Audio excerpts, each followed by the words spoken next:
Situata në shtëpinë e Big Brother VP ka degraduar në ofendime të rënda personale dhe sulme të njëpasnjëshme të Rogertit ndaj Luiz Ellit.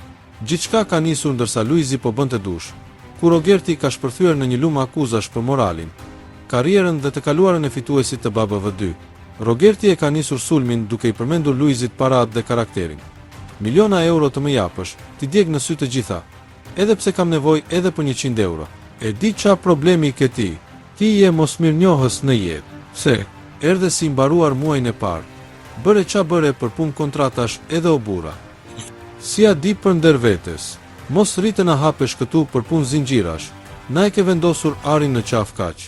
Luizi, duke ruajtur qetësinë në dush, i është përgjigjur shkurt, por me një paralajmërim të qartë. Ska gjë, unë bëj çfarë të dua. Ty të kam lënë për në fund. Me ty do merrem në fund ke për t'u penduar. Ofendimet e Rogertit janë rënduar më tej, duke përfshirë në debat edhe bashkëshorten e Luizit, Kiarën, si dhe duke i kujtuar hyrjen e tij të varfër në BBV2. Këngëtari i madh bë. E di kush je? Ti je majmun që e kthyer në njeri, ka bërtitur Rogerti, ndërsa Luizi e pyeti sërish me ironi.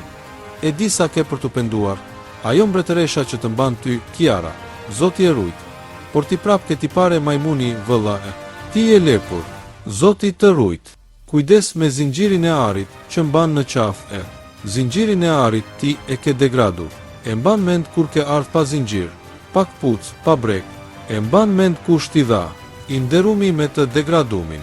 A kupton ku dua të dal apo jo? Rogerti nuk është ndalur me kaq. Ai e ka ndjekur Luizin edhe pasi ky i fundit doli nga dushi, duke akuzuar për mashtrime me kontrata dhe hipokrizi fetare. Çfarë biznesesh ke ti? Se ndoshta mund të jem konsumator, nuk i dihet. Na trego ndonjë biznes. Përveç faktit që ditë natë nuk zbaton kontrata, çfarë biznesi ke? Edhe ti e dim pse, i është drejtuar ai Luizit. Mëtej, ai ka prekur edhe anën shpirtërore të këngëtarit. Si ka mundësi 3 vjet s'ke bër hajer hala për shpirtin tënd? Ti e ke shit veten për të djalli edhe vendos kryqin për me të falë Zoti. Por është turp për ty se si je.